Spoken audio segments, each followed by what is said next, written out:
the Crestwood Community Centre yesterday. You've walked in, and this would have been blaring to greet you, of course, when Premier Prentice made the announcement. I'm not sure if it was a shock to anybody. Probably not these three esteemed members of our political panel, which it is so great to see you. Well, let me give you a little background on, although you probably know who they are. Political blogger, we turn to many, many times. Dave Cournoyer, welcome to Breakfast Television. Thank you. Paula Simons, Edmonton Journal, columnist, superstar.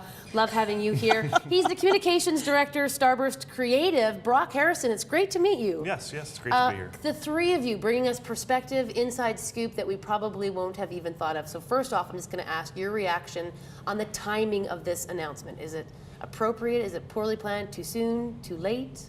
Dave, I'll start with you.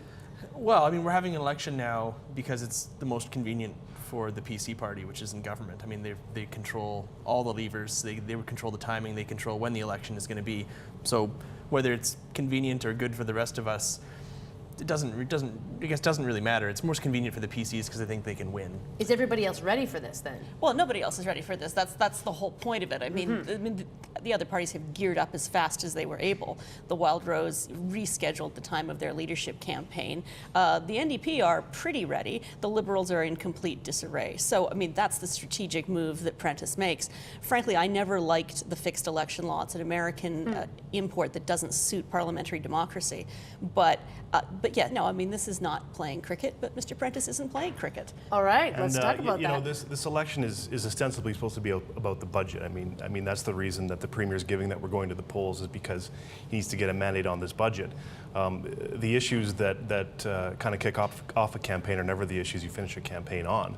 So I think Mr. Prentice kind of wants to position his party as the only ones who can be trusted to govern during tough times. But as I say, those issues always change as campaigns go along, and what we're talking about on day one is never what we're talking about on day 28, so we'll have to see how that changes. True. The Journal had a great map today of Alberta. There's a whole heck of a lot of blue. Let's talk about, is there anybody that you think can actually do this, that can topple the PC, or even come close? Absolutely. I mean, maybe not topple the government, but I think put a scare into them, definitely. Rachel Notley has the look of a very confident leader about her right now. I think there's no question about that. And if the polls are to be believed, they're poised for a pretty big breakthrough, at least in Edmonton. We'll have to see if that can translate to Calgary or outside of the city. But and then at the same time, Wild Rose has the wind at their back too. I think the budget kind of gave them a reason to get up in the morning and fight taxes and kind of pick up that issue and really kind of position themselves as the defender of families and to stand up for low taxes. So we'll see if that can translate to breakthroughs elsewhere as well. It's going to be a very regional election. There isn't going to be one province-wide election. In Edmonton, it's going to be a fight between the Conservatives and the New Democrats, as Brock says.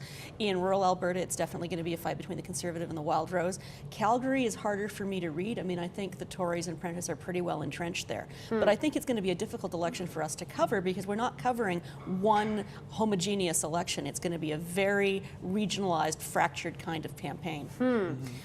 Go ahead. Oh, I was going to say, yeah, absolutely. I mean, you know, you go back into previous elections in Alberta where it's the Liberals and the NDP fighting to become official opposition over a bunch of seats in Edmonton, basically. But as Paula said, now we have, you know, the NDP essentially as the main challenger to the PCs in Edmonton, and then the Wild Rose challenging the PCs in the rural areas. So, you know, we could end up with you know, two opposition parties that have relative strength and aren't competing against each other, but just competing against the government. So does that translate to different issues within the province that are going to be the front runner? Because I'm thinking of the last election, there weren't heavy-duty issues. There wasn't this big, you know, umbrella of this issue. So obviously province is going to be it's like region-specific, I guess, is what you're saying. I think very much so, but I think it's interesting. I mean, Mr. Prentice would like the narrative to be all about the economy and all about how, you know, we need this sort of crisis budget for the economic crisis that we're facing.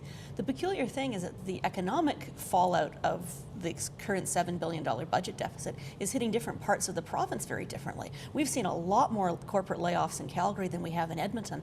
And I think one of the problems that Prentice is going to have is that all of this disaster rhetoric, if you're an Edmontonian and you walk outside and you look at all the development in the downtown and you're not feeling the pinch of this yet, it's difficult to convince people that we're in some kind of economic calamity if you're living in a city where things are still maybe it's only temporary, but still pretty buoyant. Coming along. I do want to pick up on just that disaster rhetoric that Paula mentioned. I think it's pretty clear that that the Premier is employing a pretty classic front-runner strategy, that positioning himself as kind of the steady hand at the till, and you know, you saw it in his messaging yesterday where he described the NDP as the extreme left and the Wild Rose as the extreme right. Didn't mention the parties by name, but just kind of gave them that designation. Yeah. Kind of, you can't trust these guys to manage through tough times, whereas kind of we're the only party with the plan. So he came out with that messaging on day one. Interesting to see if he carries it through the first week at least, but he really is kind of positioning himself and the PCs as that experienced, you know, we can be trusted to govern through these times. Right. We've run out of time, but I want to ask you one final question because we have to talk about voter apathy very quickly. There's certain projections, Dwayne Bratt, the MRU political scientist, saying it may be the lowest we've ever seen because of the frustration of all this floor crossing that has just happened. People are like, what is the point? And I guess Dave addressed that because that's a huge issue.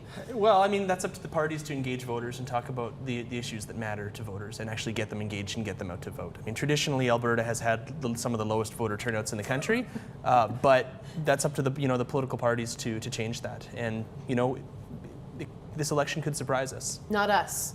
Not the four of us. No, we can't change it. Well, no, and it's interesting because usually low voter turnout is good for incumbents. In this case, though, if the NDP voters are motivated and the Wild Rose voters are angry, and Tories stay home, that could be a wild card in this too. Interesting. I'm hoping that we see much more of the three of you.